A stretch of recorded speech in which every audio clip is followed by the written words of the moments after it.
In today's session, we will have some icebreaker questions. Then we will cover the procurement planning process, procurement methods and solicitation documents, and the evaluation and approval process. To kick off this morning's session, we have 3 icebreaker questions. You will be allowed 1 minute to submit your response to each question in the chat. So let's begin. Our first question this morning is, what is public procurement? I repeat, what is public procurement? We welcome you to type your responses in the chat. So I see we have a response, the purchasing of goods or services by a state agency. Very good. And yes, it utilizes public funds. Yes, it is the process of acquiring goods and services using public funds. So according to Section 4 of the Public Procurement and Disposal of Public Property Act, procurement or public procurement means the acquisition of goods, or services involving the use of public money. So well done. This brings us to the second icebreaker question. What are the stages of the public procurement process? Again, you can type your responses in the chat. So yes, public procurement includes advertising, evaluation, and award, as well as the offer from the state agencies, but it's more the solicitation aspect as well. So based on the Act, public procurement proceedings in relation to public procurement is defined in Section 4 of the Act as including the process of procurement from the planning stage, and this is a key element, solicitation of tenders, awarding of contracts, and contract management to the formal acknowledgement of completion of the contract. So our third question this morning is, why should public bodies plan their procurement activities? Yes, planning is important for accurate budget management. It leads to efficiency. Procurement planning, so this is the answer that we have developed. Procurement planning helps public bodies identify their needs and upcoming procurement activities. It allows them to identify budget priorities, as one of you would have mentioned, and it assists with securing the budget allocation for the upcoming fiscal period. Planning provides the opportunity to consolidate procurement activities that would normally be done in a fragmented manner. It saves time and resources. So thank you very much for participating in our icebreaker quiz. So let's get started with the presentation now. The objectives of this session is to sensitize you, the Ministry of Tourism, Culture and the Arts, on procurement planning, procurement methods, and solicitation documents, as well as the evaluation and approval process.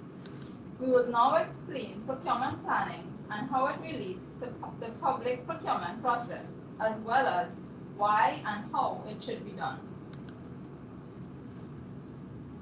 As mentioned earlier, the stages in the public procurement process includes planning, solicitation of tenders, evaluation and awarding of contracts, and contract management to the formal acknowledgement of completion of the contract.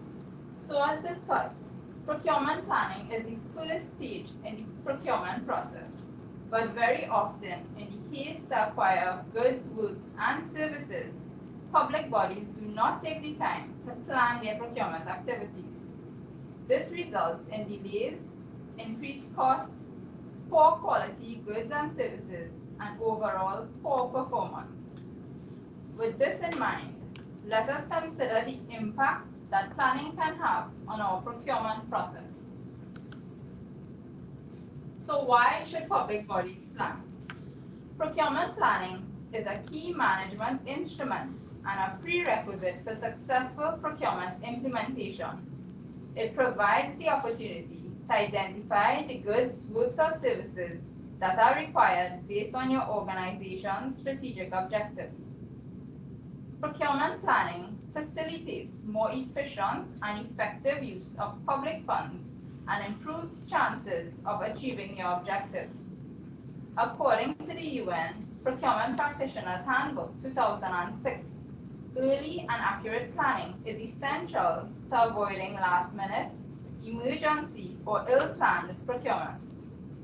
Planning, scheduling, and consolidating your procurement activities can result in cost savings and increased value for money.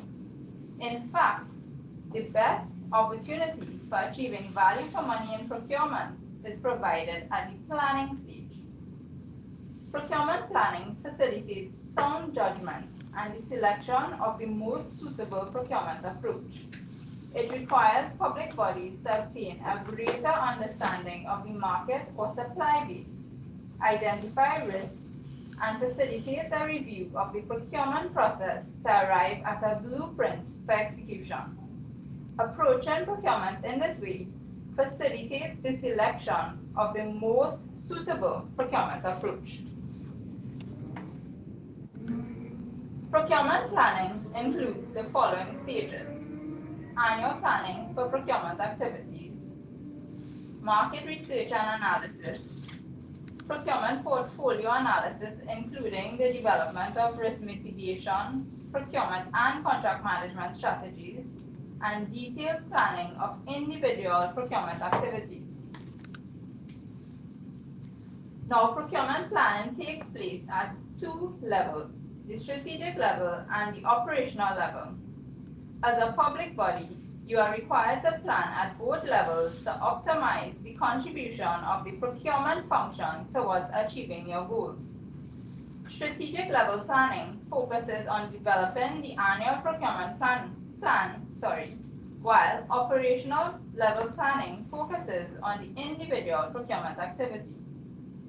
Operational planning includes procurement strategy development, fleshing out the details of the procurement, establishing the evaluation criteria, evaluation methodology, and contract management strategies. Strategic level planning must be undertaken annually and should coincide with the development of your budgeting process. The steps in the strategic planning process include developing the portfolio listing, analyzing the procurement portfolio, developing procurement and contract management strategies, and developing the annual procurement plan. These 4 steps will be explained in the upcoming slides. The first step in the strategic planning process is developing the portfolio listing.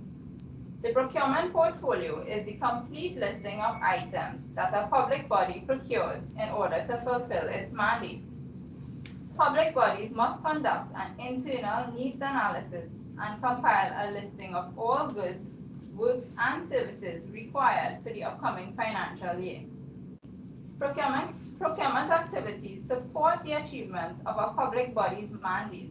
Therefore, it is useful to consult your strategic plan, business plans, and project plans when identifying your procurement needs.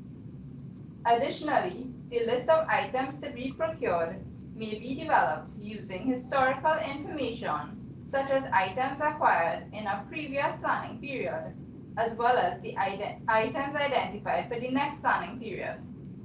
Historical data on expenditure items and amounts can be accessed, for instance, in your board books or other financial management information systems, as well as from purchase orders and payments to vendors. Once your needs have been identified, the final step at this stage is developing the portfolio listing.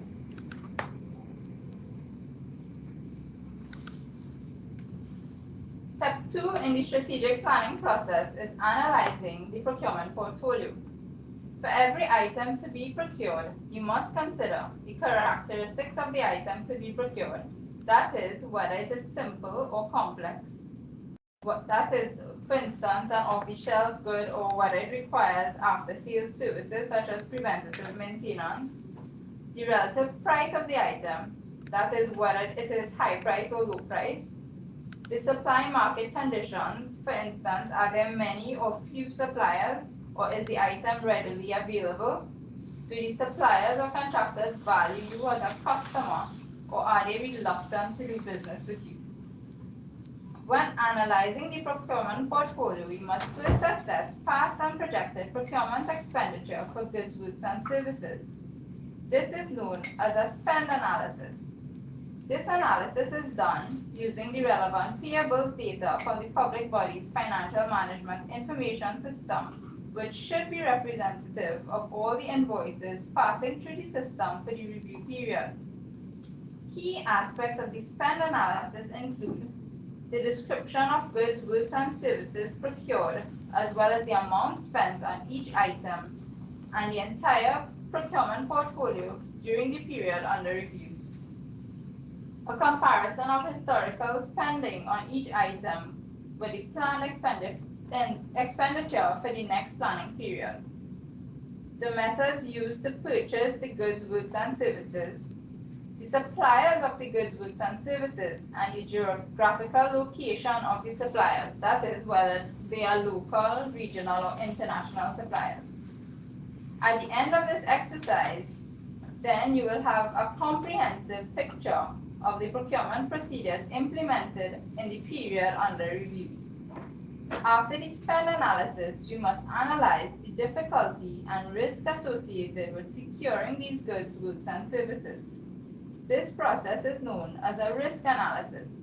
It involves an analysis of the importance of the goods, goods, and services to the organization and its operations, the difficulty and risk associated with securing these items, and individual risks associated with each item or category of item.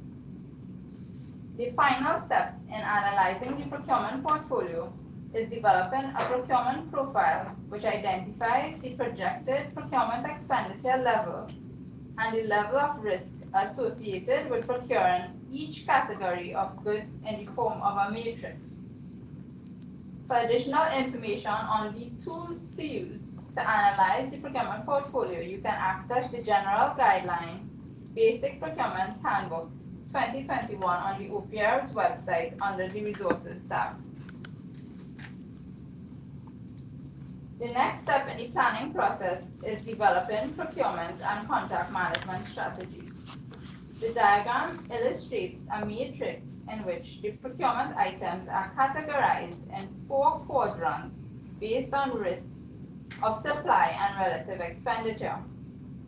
Based on the portfolio analysis undertaken, the procuring entity will now be able to frame a broad strategy for the procurement of goods and services in each of the 4 quadrants of the portfolio illustrated in the diagram, and identify the categories of goods and services that are considered significant, that is, those that are high value and or high risk. For each of the 4 segments, appropriate strategies can be selected. For instance, categories of goods for each of the 4 segments and the appropriate procurement management strategies are as follows. For routine products, these are the products as illustrated in the diagram, items that have low supply risk and have low relative expenditure. The appropriate strategy for this category of items would be to minimize administrative efforts, for instance, by aggregating your orders. Leverage products. These are items that have a low supply risk and a high relative expenditure. An appropriate strategy for this category of items would be to aim for overall cost reduction and high service levels from suppliers, for example, by establishing long-term agreements. Bottleneck products are items that have a high supply risk and a low relative expenditure. An appropriate strategy for this category of items would be to reduce the supply risk and securing ongoing supply by identifying alternative sources of supply or by holding extra stock. Another strategy may be to implement long-term agreements to secure supply from key suppliers. Strategic products. These are the items that have a high risk of supply and a high relative expenditure. An appropriate strategy for this category of items would be to secure value for money and reduce supply risk by considering unbundling or alternative bundling to reduce the complexity or by encouraging effective supply relationship management. Finally, the contract management strategy should be determined. In the case of strategic products, for instance, where security of supply is important, an appropriate contract management strategy may be to engage in a long-term agreement, whereas for routine products, you may wish to utilize purchase orders or a framework agreement. Other contract management strategies include unit rate contracts, lump sum, and fixed price contracts. So the final stage in strategic level procurement planning is developing the annual procurement plan. This is a key control point for procurement and is one of the reporting tools required by the OPR. The annual procurement plan will include the details of the analysis undertaken at each stage of the strategic planning process as summarized in this slide. The plan must be developed by the named procurement officer in collaboration with the public body's budget holders. It must be approved by the accounting officer and transmitted to the OPR within 6 weeks of approval of the national budget for its review and noting. For detailed guidelines on developing the annual procurement plan, you can access the general guideline Developing the Annual Procurement Plan in the Resources tab of the OPR's website. In addition to the annual procurement plan, you are required to develop the annual schedule of planned procurement activities. According to Section 27(1) of the Public Procurement and Disposal of Public Property Act 2015 as amended, public bodies are required to publish on its website or in any other electronic format information regarding all planned procurement activities for the following 12 months, no later than 6 weeks after the approval of the national budget. This schedule is known as the Annual Schedule of Planned Procurement Activities. In addition to publishing the Annual Schedule of Planned Procurement Activities, public bodies must submit a copy of same to the OPR as an appendix or an insert to the Annual Procurement Plan. Additionally, where a public body finds it necessary, it may update the schedule published on its website from time to time during the fiscal year.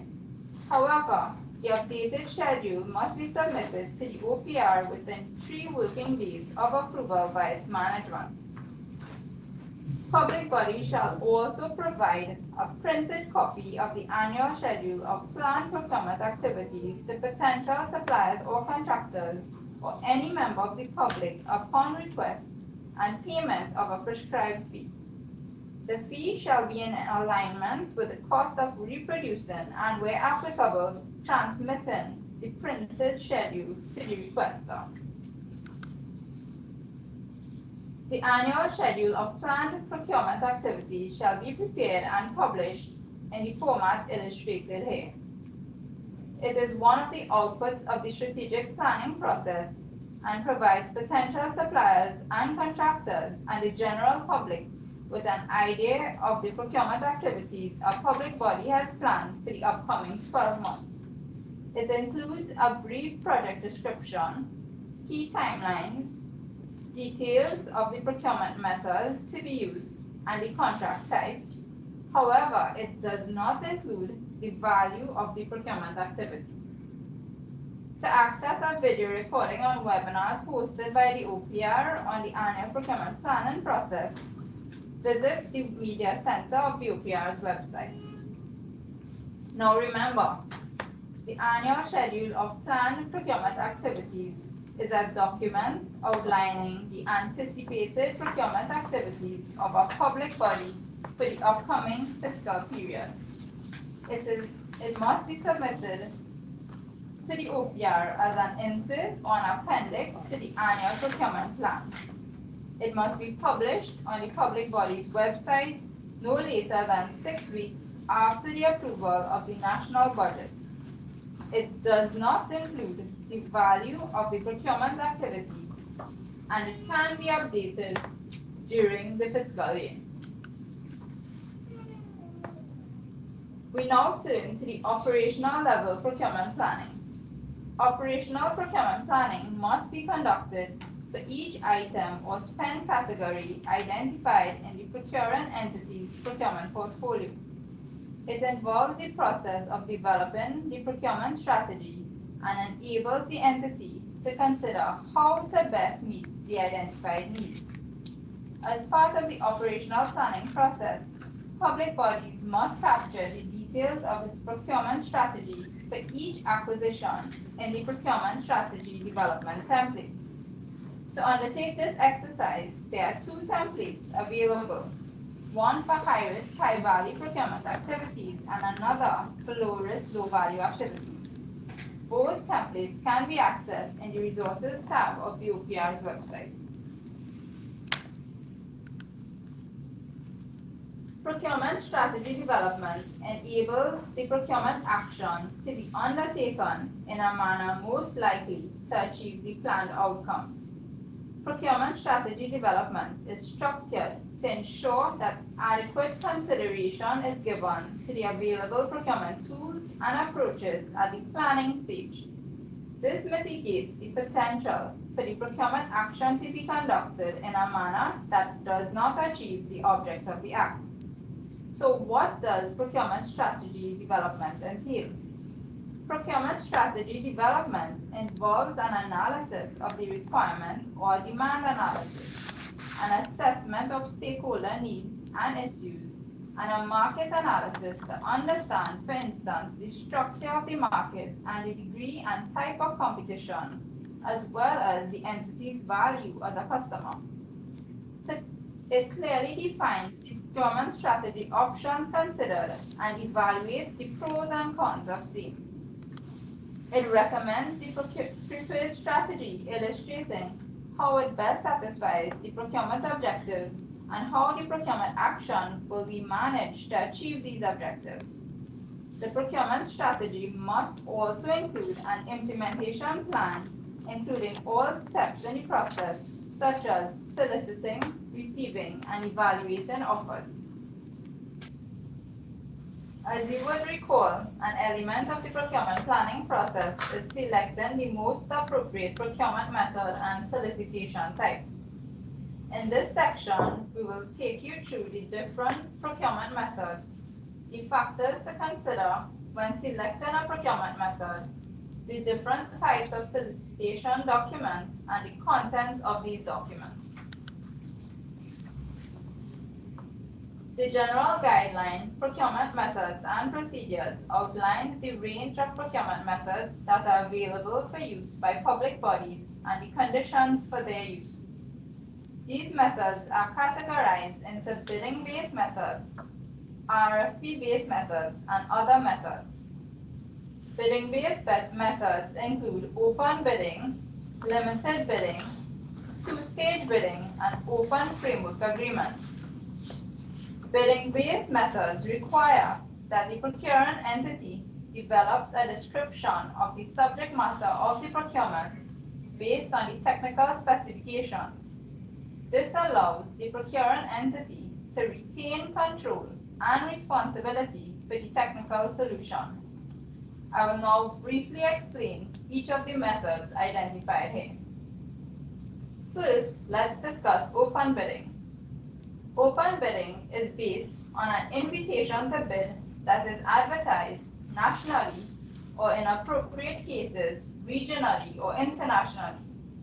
It is the most appropriate procurement method when the procuring entity is seeking to maximize the potential pool of participating suppliers and contractors in order to achieve the highest levels of transparency, value for money, and public confidence.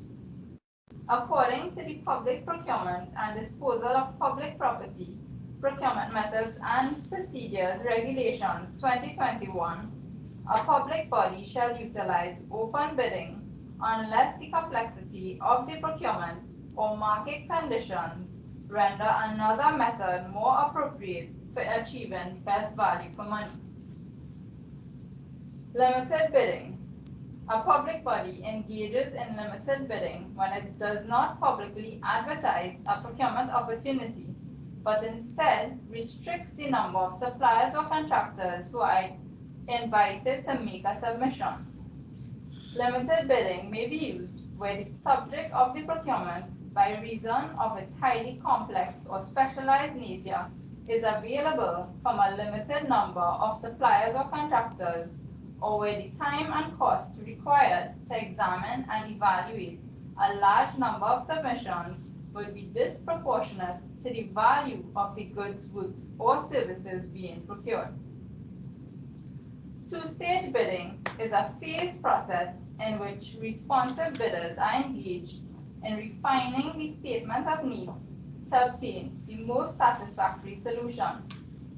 Two-stage bidding may be used where, due to the nature and complexity of the goods, works, or services being procured, the procuring entity's needs would be better met by allowing suppliers or contractors to offer customized solutions, or for the procurement of large, complex works or services, or high-value projects where it may be undesirable or impractical to prepare complete technical specifications in advance, or the detailed design cost is very high. Another bidding-based method is the framework agreement. Section 4 of the Act defines a framework agreement as an agreement or other arrangement between one or more procuring entities or one or more contractors or suppliers, which establishes the terms, in particular, the terms as the price and, where appropriate, quantity under which the supplier or contractor will enter into one or more contracts with the procuring entity during the period in which the framework agreement or arrangement applies. Framework agreements are generally more suited to procurement of straightforward, standard commodity and non-complex purchases.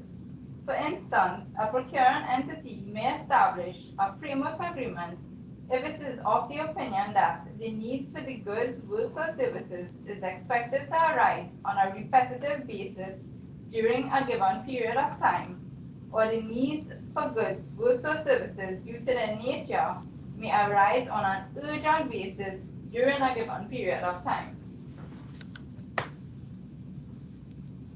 RFP-based procurement methods allow the procuring entity to develop the minimum technical requirements and standards to meet their needs and invite suppliers or contractors to propose the methodologies and solutions to meet those needs. Where proposals are invited, the responsibility for ensuring that the solution meets the needs of the procuring entity rests with the supplier or contractor. RFPs without negotiation is a procurement method where a procuring entity sends a formal invitation to a supplier or contractor to propose a specific solution, such as a methodology and work plan, to fulfill a specific requirement. The award decision in this process is based on price and non-price factors such as qualifications, past experience, and methodology. RFPs without negotiation are appropriate when the procuring entity wishes to evaluate the commercial aspects of the proposal separately and only after completion of the examination and evaluation of the technical, quality, and performance characteristics of the proposal, and where the subject matter of the procurement is of a relatively standard nature and all aspects of the proposals can be evaluated without resort to discussions, dialogue, or negotiations with the suppliers. RFPs with dialogue. This is a process in which bidders assist in defining the statement of needs to obtain the most satisfactory solution to its procurement activity, resulting in a best and final offer. This process includes a phase where the procuring entity engages in private, concurrent dialogues with responsive bidders during an RFP process to clarify ambiguities, correct obvious mistakes, point out weaknesses and deficiencies, and generally seek improvements in both the technical and commercial aspect of the offers. RFP with dialogue is appropriate where it is not feasible to formulate a detailed description of the goods, works, or services, and a dialogue with suppliers or contractors is required to obtain the most satisfactory solution to its procurement needs. Where a contract is sought for the purpose of research, experiment, study, or development, or where open bidding was utilized but no bids were submitted, or the procurement was cancelled, and engaging in a new open bidding proceedings or limited bidding RFQ and RFP without negotiation would unlikely result in a procurement contract. Now we turn to RFPs with consecutive negotiation. This is a two-envelope system known as rank and run, where consecutive negotiations with responsive bidders are required in order to ensure that the commercial terms and conditions of the procurement are acceptable. In RFPs with consecutive negotiations, consideration of the commercial proposal is done separately and only after evaluation of technical proposals, and consecutive negotiations with responsive bidders are required in order to ensure that the commercial terms and conditions of the procurement are acceptable. So finally, we look at the other procurement methods. These are the methods that are less structured than the bidding-based methods or RFP-based methods. These are request for quotations, competitive negotiations, single source, and sole source procurement. These methods can be used for very low value, urgent, or emergency procurement. Request for quotations or RFQ is a means by which a procuring entity seeks to solicit prices and basic terms and conditions such as delivery timeframe and payment terms from providers. RFQs may be utilized by a procuring entity for the procurement of readily available, relatively low-priced goods or services which are not specifically produced or provided to the particular specifications of the procuring entity and for which there is an established market. Competitive negotiations. In competitive negotiations, the procuring entity engages in negotiations with a sufficient number of qualified suppliers or contractors to ensure effective competition. It may be used where there is an urgent need for goods, works, or services, and engaging in any other procurement method would be impractical because of the time involved in using those methods. However, the circumstances giving rise to the urgency should not have been foreseeable, nor should it have been the result of delaying tactics on the part of the procuring entity. So this means it cannot be used when you have lack of planning or ill-planned procurements. Single source procurement is a non-competitive method of procurement whereby a procuring entity engages one supplier or contractor for procurement even though other suppliers or contractors are available. This procurement method may be appropriate, for instance, where due to a catastrophic event there is an extremely urgent need for goods, works, or services, and engaging in any other method of procurement would be impractical because of the time involved in using those methods, or where additional supplies must be procured from a particular supplier or contractor for reason of standardization or because the need for compatibility with existing goods, equipment, technology, or services. Sole source procurement refers to a method of procurement to be utilized where only one supplier or contractor is capable of providing the goods, works, or services. Both single and sole source procurement require engaging only one supplier or contractor. However, single source procurement refers to engaging one selected supplier or contractor even though there are other suppliers or contractors providing that good, work, or service, whereas sole source procurement refers to an engagement where there is only one supplier or contractor that provides the good, works, or services. For further details on these procurement methods, Available for use by public bodies, consult the general guideline for procurement methods and procedures on the resources tab of the OPR's website. When selecting a procurement method, a number of factors must be considered to ensure that the objects of the Act are achieved. Many of these factors would have been considered throughout the planning process, and they include the organization's mandate and business needs, the characteristics of the items to be procured, the market situation, the degree to which the procurement is urgent, the level of technology required to carry out the procurement method and or technique that would be most suitable, for instance, for simple low-value items that are easily obtainable, and for more specialized or complex procurements. And finally, the capacity, professional judgment, experience, and skill of the procurement officer to successfully operate complex procurement methods while ensuring that abuse and corruption are not introduced into the process. So we'll now have another quiz. The same procedure will apply. So you'll have 1 minute to type your responses to questions in the chat. Our first question is, what is solicitation? We welcome you to type your responses in the chat now. Yes, solicitation is the process of attracting and engaging considerations for goods, goods, and services. It is the process of seeking proposals and quotations from potential suppliers. Yes, you're on the right track. So according to Section 4 of the Act, solicitation means an invitation to tender, present submissions, or participate in requests for proposals, proceedings, or an electronic reverse auction.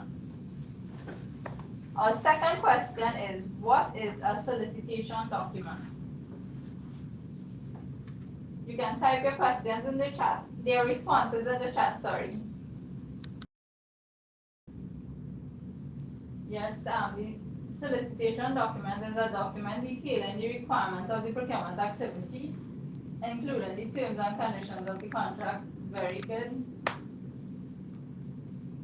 It is the actual request or invitation to submit proposals.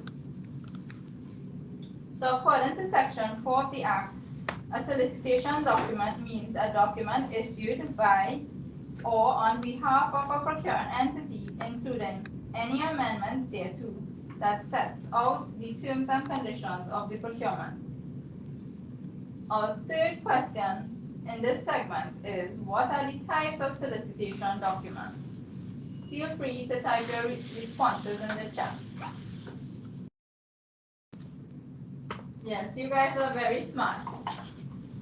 Types of solicitation documents include RFQs or requests for quotations, requests for proposals, invitations to bid, requests for expressions of interest, and requests for information.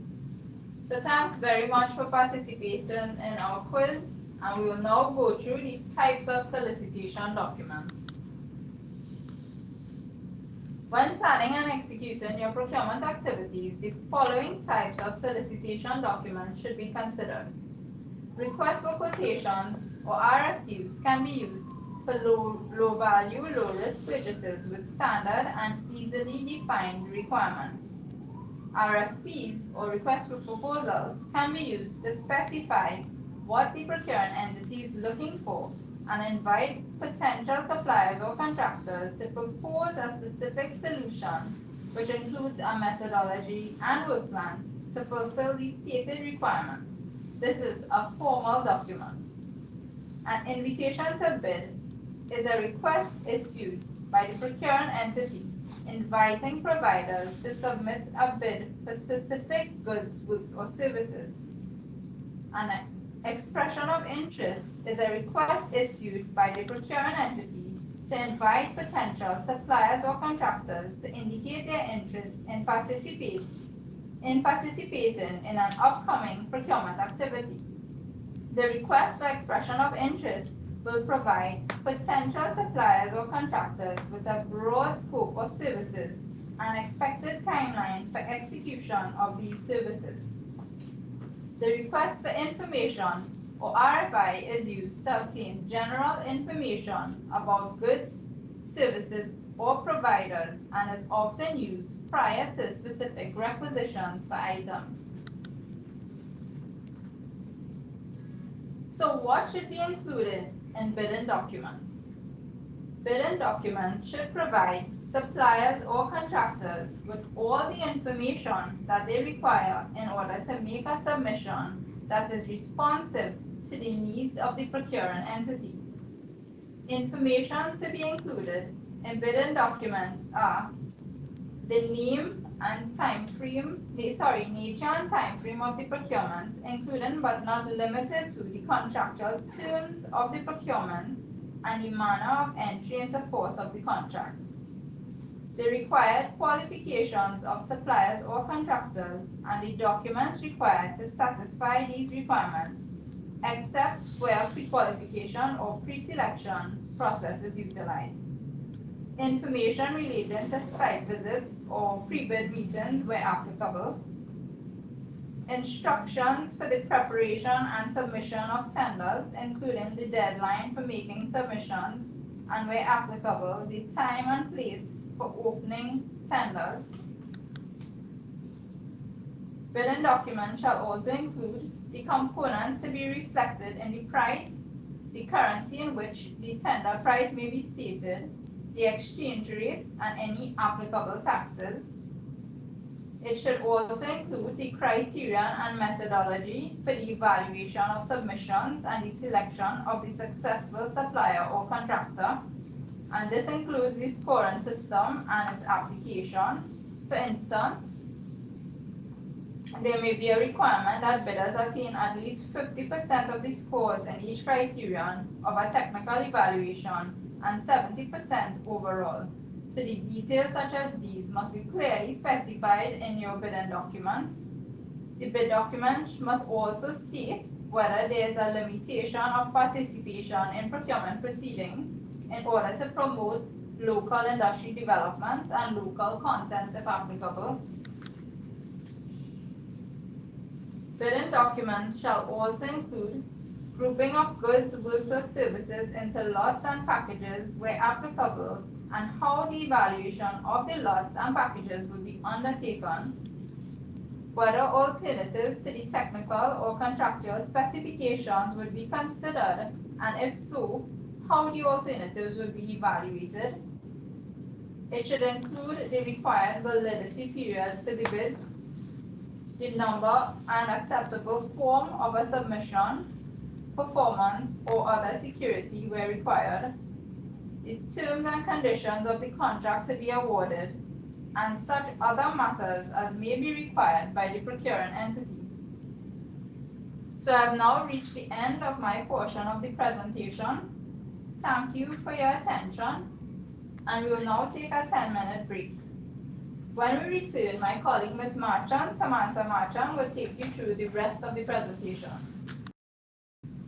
Welcome back, everyone, and a special good morning to all attendees.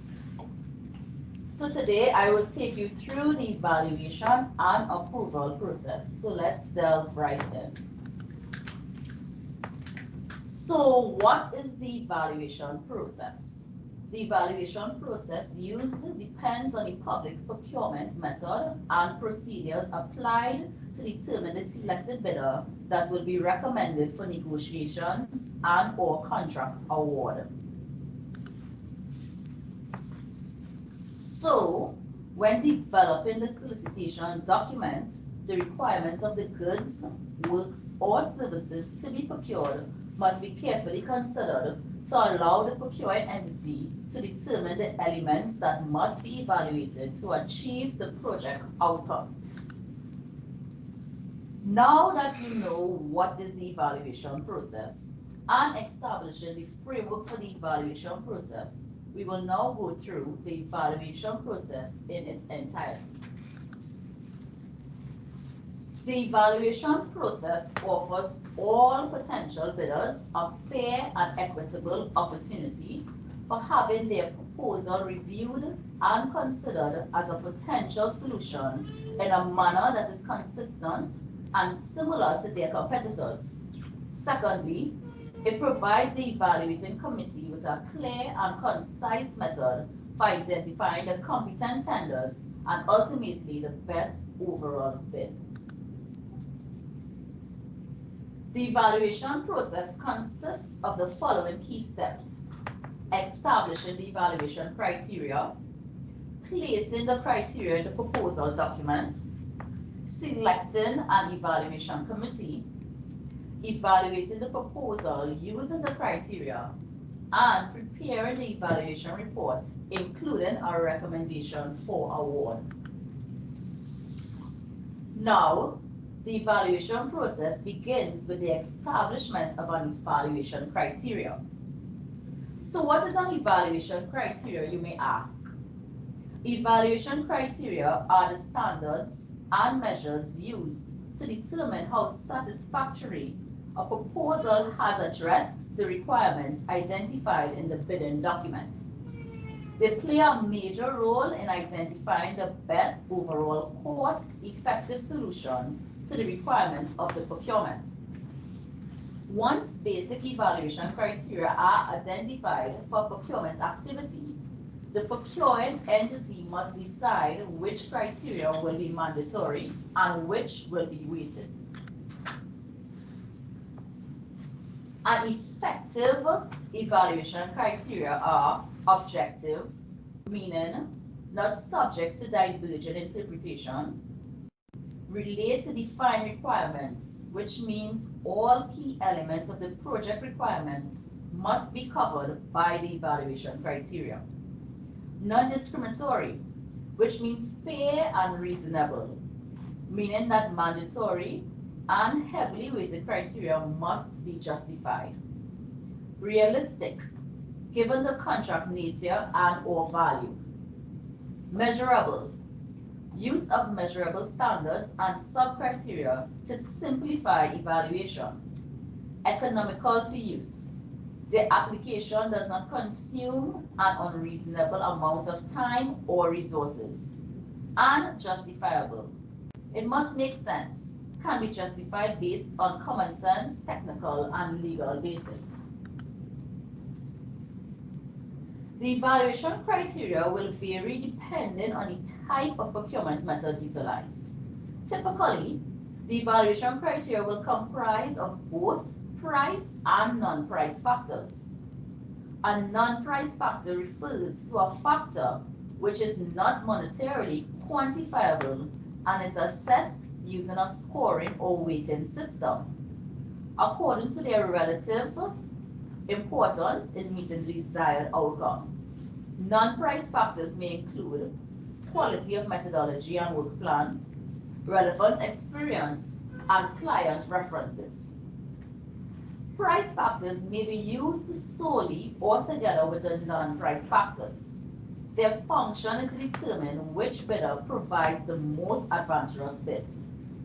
Price factors may include payment terms, extended warranties, life cycle operating costs, after-sales services, supply of spare parts, and timeline for completion or delivery.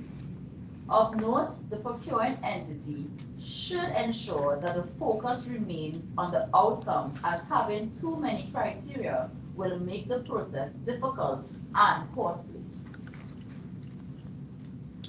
Under no circumstances should new or revised evaluation criteria be introduced during the evaluation of bids.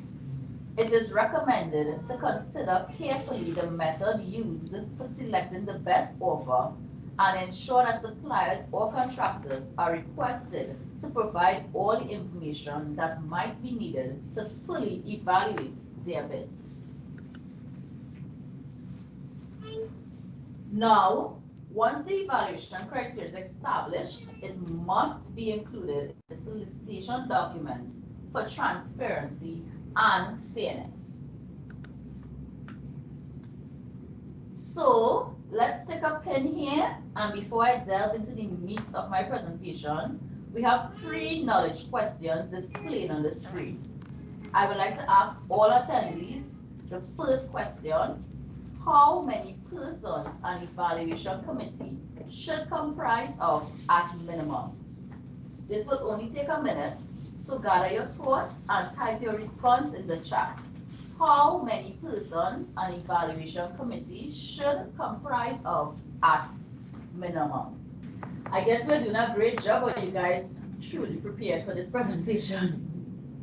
So typically, to answer the first question, an evaluation committee should comprise 3 to 6 persons, depending on the organization, the mix of skills required, and the number of departments involved. Let's move to the second question. What is the role of the evaluation committee? And again, type your response in the chat. What is the role of the evaluation committee? Responses: review submissions, recommend provider, evaluate report, recommend the supplier and the award of contract. Lovely. Coming in fast and furious. Subjectively scrutinize the proposals, score against evaluation. Nice. So, to answer the second question, the evaluation committee is the committee appointed to review submissions received and apply all of the relevant information, example, the scope of work, purchase description or specifications, and evaluation procedure stated in the bidding document to measure how well a bidder's approach or proposal meets the needs of the requisitioning department to arrive at the preferred supplier or contractor. Now the last question: who approves the evaluation report? Who approves the evaluation report? Okay, nice. I'm seeing your responses. So based on the risk or how your organization is structured, if it's low risk or low value procurement, the designated approver may be the named procurement officer, but this will be based on all the approved internal procedures and handbooks. However, you guys structure it on how you will know how your structure is. For what we recommended for high risk, high value procurements, the designated approver may be the accounting officer. So thank you guys for participating in the knowledge questions, and let's continue with the presentation. So in selecting an evaluation committee, the composition and mandate of the evaluation committee is critical to an effective procurement process. So as mentioned, as I answered in the knowledge quiz, typically an evaluation committee should comprise 3 to 6 persons, depending on the organization, the mix of skills required, and the number of departments involved. Experience in the following areas is often required to effectively evaluate the proposals: technical knowledge of the subject matter being procured. This could be the subject matter expert, applicable law, or legal representative, the procurement process, a representative of the procurement department in this case, commercial acumen, for instance, a representative of the finance department, and in-house technology, a representative from the information technology department, must be on every evaluation committee involved in software development. Selecting an odd number of members may be helpful depending on the evaluation situation and method utilized. The members should be present for the entire evaluation period and should be involved in reviewing all proposals. The evaluation committee shall establish its operational rules for the evaluation procedure, including regulating the expected presence of the members, power of the chairman, time schedule of the evaluation process. It is important that each member in the evaluation committee understands their role and the critical nature of their activities and behavior during the process. Some public bodies may have standing evaluation committees. This is where the same members participate in all procurement processes. The benefit of a standing evaluation committee includes streamlining of roles and responsibilities to allow for dedication to the evaluation process. This will lead to improved process efficiency and effectiveness, as these members will have a higher level of understanding that of an ad hoc committee. On the other hand, having an ad hoc committee instead of a standing committee reduces the potential for collusive behavior, corrupt practices, and allows for new perspectives. Given the size of some public bodies and limited human resources, some members of the evaluation committee may be standing members, such as the finance and legal representatives, whilst the subject matter experts and procurement experts may vary depending on the procurement exercise. This hybrid approach provides the benefits of the standing evaluation committee and addresses some of the drawbacks of an ad hoc committee. To mitigate some of the potential risks of unethical practices, members of the evaluation committee are required to sign a conflict of interest and confidentiality agreements to ensure that there are no conflicts of interest and the proposals are kept confidential. So, should the project lead be a part of the team? There may be a considerable advantage if members of the committee participated in the preparation of the bidding documents. There are always pros and cons to any given situation. Therefore, the pro of a project lead of a procurement activity being part of an evaluation committee is that the project lead brings the technical knowledge of the subject matter being procured, and the con is that the project lead may influence the process and the outcome of an evaluation due to his or her technical expertise. Now we will look at the role of the chairperson of an evaluation committee. And as mentioned when we were doing the knowledge quiz, for low risk and low value procurements, the designated approver may be the named procurement officer. For high risk or high value procurements, the designated approver shall be the accounting officer. This role can be specified in the public body's special handbook and guidelines for the various categories of expenditure. It is important that throughout the evaluation process, transparency is maintained and is seen to be maintained.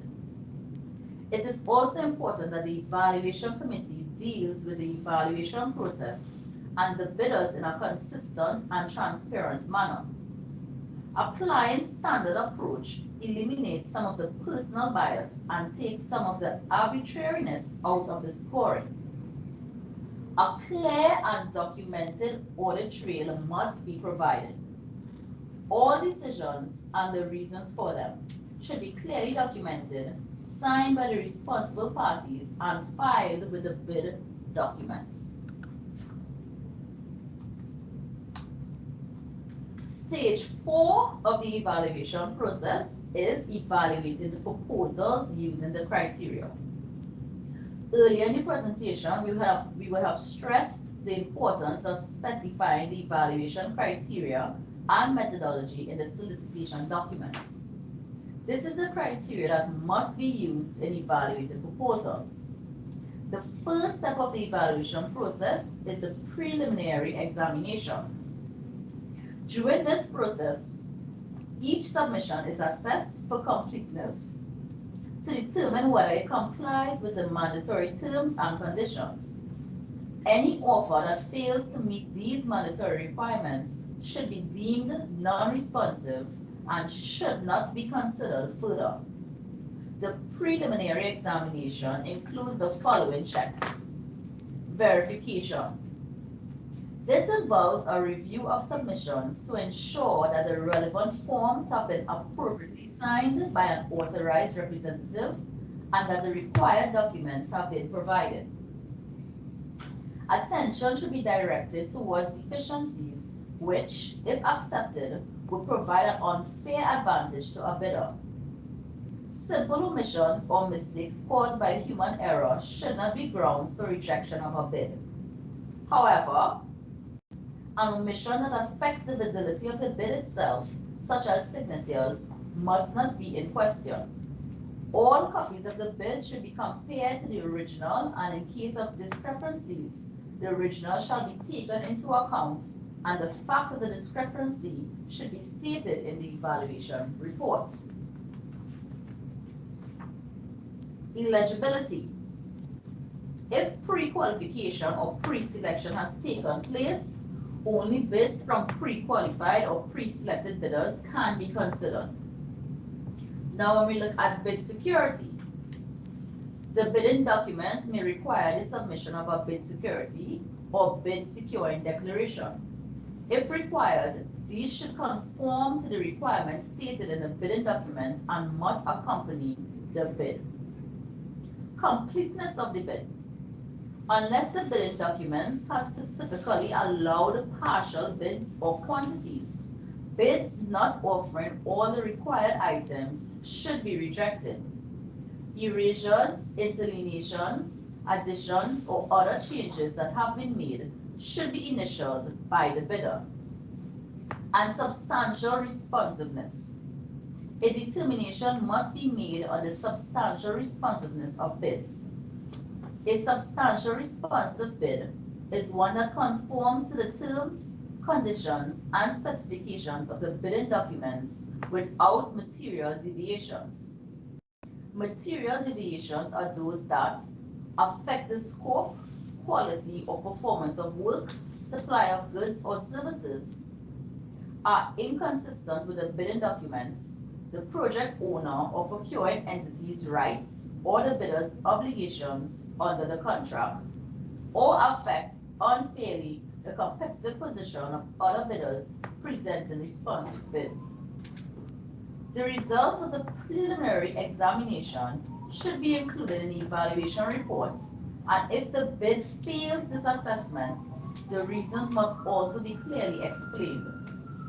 Remember, evaluation should be designed with an audit trail in mind, and the evaluation results must be reconcilable and repeatable.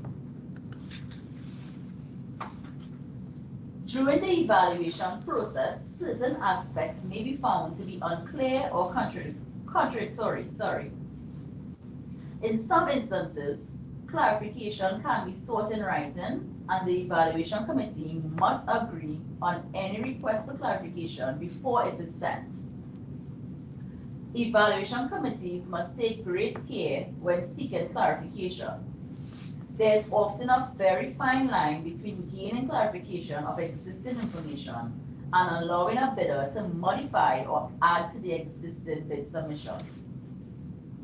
The evaluation committee shall neither ask nor permit any bidder to change the price or any other aspect of the bid when providing the requested clarification, and shall reject any bidder and forfeit its bid security if a bidder amends its bid in any manner. If new information is accepted, even inadvertently, there's a good chance that the evaluation process may be invalid. We now move to the detailed evaluation process. Only bids deemed compliant during the preliminary examination will be accepted for detailed evaluation. This stage involves the detailed analysis of each offer against the evaluation criteria. It is good practice to establish an evaluation template or matrix utilizing the pre-established criteria prior to commencing the evaluation to expedite the process. This template is used to record the evaluation scores during the evaluation. The detailed evaluation consists of a technical or qualification evaluation and of a commercial evaluation. Assessing the technical aspects of the proposal is one of the most important stages of the evaluation process. At this stage, the evaluation committee reviews and ranks proposals in accordance with the pre-established criteria specified in the bidding documents. Evaluation committees work in a variety of ways. Some utilize consensus scoring, where committee members agree on a score through discussion and analysis. For instance, evaluators may review the proposals presented, discuss strengths and weaknesses, and agree on the assignment of a score. On the other hand, when independent scoring is used, each member evaluates the proposals independently and assigns a score based on the predefined criteria. The committee member independently justifies the scores allotted in a score sheet. Subsequently, the chairperson of the committee would tally the scores and find the average. In the independent scoring system, if there are discrepancies, such as large gaps between individual scores, a discussion amongst evaluation committee members can be facilitated to ensure that there is clarity by all members. This discussion would also allow members to benefit from the knowledge shared by the technical experts on the committee. However, this discussion should not be used to influence any member. Regardless of the method used, proposals that fail to meet the relevant minimum requirements specified in the bidding document shall be considered non-responsive and shall be rejected. A notice of rejection and the reasons for it, together with an unopened commercial envelope, in the case of a 2-envelope method system, shall be dispatched to each bidder concerned. It is good practice to summarize the results of the technical evaluation in the evaluation report, providing the reasons for decisions taken. The importance of compliance with the objects of the Act during the technical evaluation process must be emphasized. Throughout the technical evaluation process, must ensure the evaluation is objective. This means that the award decision must only use criteria that has been disclosed in the solicitation document. The decision-making process must be fair. We must verify that there is no conflict of interest and that the confidentiality of the process is maintained. The process must be transparent and auditable, and we must demonstrate that value for money is being achieved. In terms of the commercial evaluation, only technical proposals that meet or exceed the relevant minimum requirements shall be considered for commercial or price evaluation. Price is an important evaluation criterion on the solicitation document. Must clearly state which factors, in addition to price, will be included in the commercial evaluation.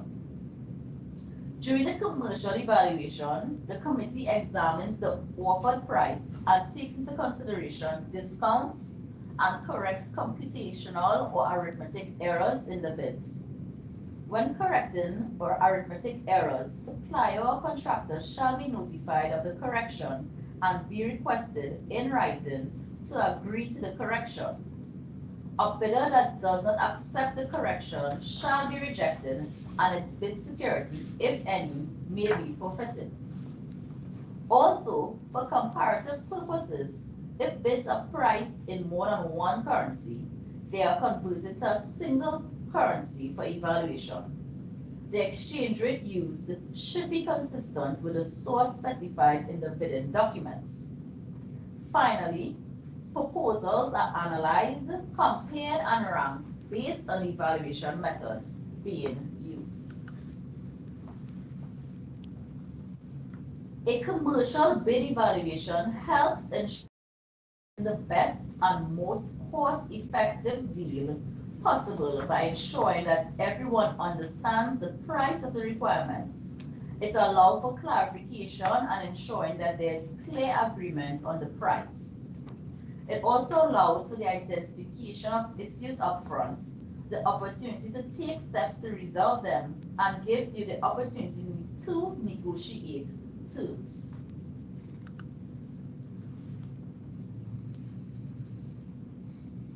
Now we are going to look at abnormally low bids.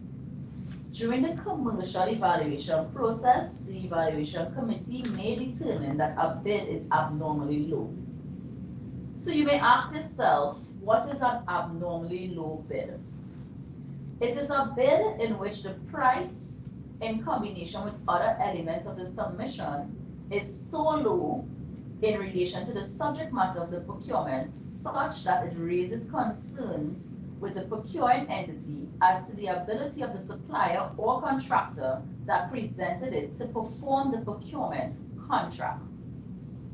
While an abnormally low bid may appear to represent value for money, it can result in greater overall costs, contract delays, or even collapse of a contract. So how do you identify and treat with abnormally low bids? Firstly, you must identify whether the bid is or has the potential to be an abnormally low bid based on market prices or the procuring entity's cost estimate. For example, if the bid price is 20% or lower than the procuring entity's cost estimate, the procuring entity should clarify the bid price with the bidder. The second stage in treating with abnormally low bids is to clarify. The initial assessment should identify issues such as, has the bidder omitted to price some items, and was this intentional or accidental? Are some items priced significantly lower by the bidder than estimated by the procuring entity or other bidders? And if so, is this an arithmetical error? Of note, the request for clarification must not request or provide the bidder with an opportunity to change its price in any way. Now, when we look at the third step in treating with abnormally low bids, is to justify. The bidder must prepare a justification of their price based on the request for clarification. The bidder's justification should include all the information requested by the procuring entity and any documentary evidence that the bidder used to determine its bid price. Stage 4, to verify. The procuring entity must analyze the information provided by the bidder in response to the request for clarification and take account of all the evidence provided. And the last stage in treating for abnormally low bids is to decide. The procuring entity must decide whether it will accept or reject the bid and include full details of the basis of its decision in the evaluation report. Reducing the risk for abnormally low bids. To reduce the risk of an abnormally low bid, procuring entities should undertake adequate market research and planning, develop high-quality bidding documents and include clear requirements and precise technical specifications, TORs or scope of works, encourage competition and market engagement, allow sufficient time for the preparation of bids, provide suitable responses to clarification requests and do so in a timely manner, undertake a pre-qualification exercise as required, ensure that qualification criteria are adequate and appropriate, and prepare realistic cost estimates and update them. At this time, we will now take another 10-minute break, and the timer will be displayed on the screen. Come back, and I hope you were able to digest all the information that we provided thus far. Now, we will do the final knowledge questions for this session. 3 questions, same procedure, so you can type your answers in the chat. The first question, what are the pros and cons of a standing evaluation? Now, this was just presented not too long ago, so I know everyone will know these answers. What are the pros and cons of a standing evaluation committee? Very good, very good. So I'm seeing we have a very attentive participants. Like, I don't think I probably should read the response because everything is already there. So yes, pros of a standing evaluation committee, streamlining of roles and responsibilities to allow dedication to the evaluation process. I think I saw someone mention that in the chat. By doing this, it will lead to improved process efficiency and effectiveness. I know it was mentioned as well. The members will have a high level of understanding than the ad hoc committee. And the con of a standing evaluation committee, it may have the potential for corrupt and improper procurement practices. These were mentioned as well. Very good. The practices that may be improper would be like bribery, collusive, fraud, collusion, conflict of interest, advanced access to information, and instances of insider information. And this is just to name a few. So now, let's move to the second question. Can the accounting officer overturn the results of an evaluation process? Can the accounting officer overturn the results of an evaluation process? Lovely. Now, I want to point out Ms. Maxwell's response is like this must be highlighted that yes, evaluation provides the recommendation. So the evaluation team only provides the recommendation, just to reiterate.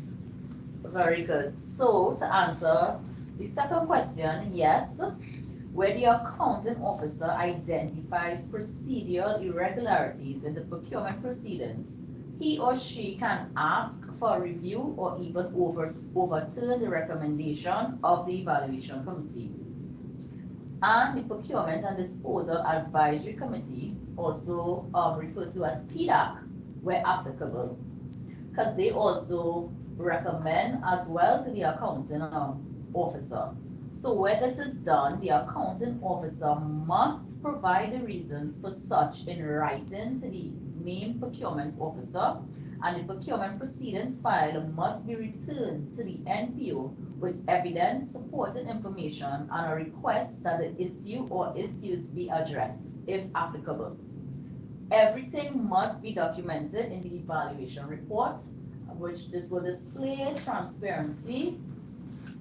So now we move on to our final question of the day. What is the role of the Procurement and Disposal Advisory Committee?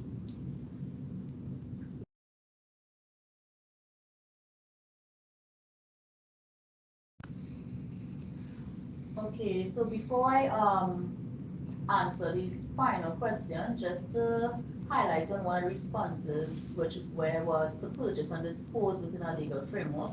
Now, the Procurement and Disposal Advisory Committee, they do not purchase or dispose of any items. So there's two committees, and I just want to highlight the distinction between both. So it's supposed to have like a disposal committee, and then there's the Procurement and Disposal Advisory Committee, which I will mention further on in my presentation. But according to Section 55 of the Act, a public body shall establish a disposal committee comprising not less than 3 officers for the purpose of recommending the best method of disposing of the unserviceable, obsolete, or surplus stores or equipment. So the disposal committee will go through the process of assessing what should be disposed, or whether it's an employee or by public, and they do a report as well, and it goes to the Procurement and Disposal Advisory Committee, who then review the recommendation and then advise the accounting officer. So the Procurement and Disposal Advisory Committee plays an advisory role. And just to answer and to add to what I just said, for question 3, public bodies are required to also establish a Procurement and Disposal Advisory Committee, whose responsibility is to advise the accounting officer. And this committee will review evaluation reports, recommendations for contract award and procurement proceedings, and property disposal files. And they review these reports and recommendations to determine adherence to the Act and the regulations, the handbook and guidelines, and adherence to the approved procurement or disposal strategy, and also to maintain the achievement of the objects of the Act. So I hope you guys have a clear understanding the difference between the Procurement and Disposal Advisory Committee and also the functions of a disposal committee. So thank you guys for participating in our knowledge quiz.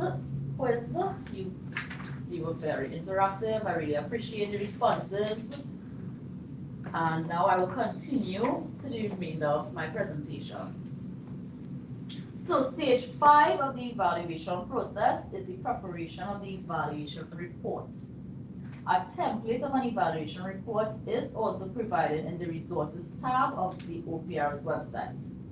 So a clear and documented audit trail must be maintained in the evaluation process. All decisions and the reasons for them should be clearly documented in the evaluation report. It must be signed by the responsible parties and filed with the bid documents. The contents of the evaluation report should include an introduction, which is a brief explanation of the reason for the procurement, the objects of the act that the procuring entity set out to achieve, and a brief description of the project. A background. This should provide details on how the project was initiated, any prior approval that was granted, the procurement method used, the submission deadline, the firm submitting bids, and the tender opening procedure. Also, the evaluation of bids section should include a detailed description of the evaluation process and the evaluation method applied, including bids that were screened or shortlisted for further assessment. It should also include a summary of bids received, the strengths and weaknesses of them, copies of the requested documentation, any amendments or clarification issued, a detailed evaluation of each bid against the evaluation criteria, and the results of the comparative assessment of the bids. And the final section of the evaluation report is the recommendation for award of contract section. This section should provide an overview of the completed evaluation, which justify the ranking of the bids received, and a recommendation for the selection of a supplier or contractor. It should also include a summary of any critical issues relating to the evaluation and the evaluation criteria used to select the preferred supplier or contractor, or if it is not possible to recommend a preferred supplier or contractor, it should provide an outline of how to proceed. For instance, recommendations may include negotiations with one or more supplier or contractor, reviewing and reissuing the bid documents, or a decision not to proceed. It is important that throughout the evaluation process that transparency is maintained and is seen to be maintained. Now let's look at the approval of the evaluation report. So in terms of approving the evaluation report, and I know we mentioned this again, but just to reiterate, the approval for the various categories of expenditure can be specified in your special handbook and guidelines. And, so you must specify in your public body's special handbook and guidelines. And we would have mentioned this when we went through the knowledge question, and also in some of my slides in my previous presentation. So in the case of low risk and low value procurement, the designated approver may be the NPO, and for high risk, high value procurements, it may be the accounting officer. In this case. So in case of a high risk and high value procurement, public bodies are required to establish a procurement and disposal advisory committee, this was just mentioned as well. The committee will review evaluation reports, recommend for contract award and procurement proceedings, and property disposal files to determine adherence to the legal framework, which is the Act and the regulations, handbooks and guidelines, adherence to the approved procurement or disposal strategy, and also to maintain the achievement that all the objects of the act were achieved in this particular procurement. Where there's an agreement on the results of the evaluation committee or PDAC, where applicable, shall give the accounting officer a written recommendation accompanied by the procurement proceedings file. Following receipt, the accounting officer will review and approve the award decision. However, if based on its review of the evaluation report and procurement proceedings file, the PDAC is of the opinion that there is non-adherence to any of the aforementioned requirements, the PDAC will recommend the appropriate action to the NPO, providing a written explanation of the reason for its decision. A written explanation will also be forwarded to the accounting officer for noting. Now, where the accounting officer identifies procedural irregularities in the procurement proceedings, he or she can ask for a review or even overturn the recommendation of the evaluation committee and of PDAC where applicable. Where this is done, the accounting officer must also provide their reasons for such in writing to the NPO, and the procurement proceedings file must be returned to the NPO with evidence, supporting information, and a request that the issues be addressed where it is applicable as well. So of note, everything must be documented in the evaluation report. This is very important. At present, due to the Act not being fully proclaimed, the procedure adopted must be in compliance with your organization's internal policies. We now turn to the award of contract. Firstly, let's address the standstill period. If a standstill period was specified in the solicitation documents, the named procurement officer shall ensure that the period is observed in accordance with the guidance provided in the general guidelines standstill period, which can be accessed on the OPR's website under the resources tab. The Act defines the standstill period as the period from the dispatch of a notice as required by section 35(2), during which a procuring entity cannot accept the successful submission and suppliers or contractors can challenge the decision so notified. In this notice, all bidders shall be advised of the start date, duration, and end date for the standstill period, which shall be no less than 10 working days and no more than 15 working days. Upon fulfillment of the requirements of the standstill period, the notification of award shall be issued to the successful bidder via a lawful mechanism that allows the subsequent confirmation of receipt. For example, this can be done by registered mail, a reputable commercial courier, or electronically. So as a form of recap, this diagram illustrates the key stages in the evaluation process, which we will have covered during today's session. We went through the determination of the evaluation criteria, the importance of including the evaluation criteria in the solicitation document, establishing the evaluation committee, the steps in the evaluation process such as the preliminary examination, seeking clarification, the detailed evaluation process in a general sense, not specific to goods, works, or services or consulting services, but covering the technical and commercial aspects of the process.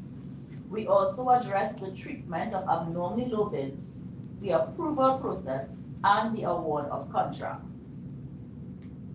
This now brings me to the end of my presentation, and all the aforementioned links will be now posted in the chat.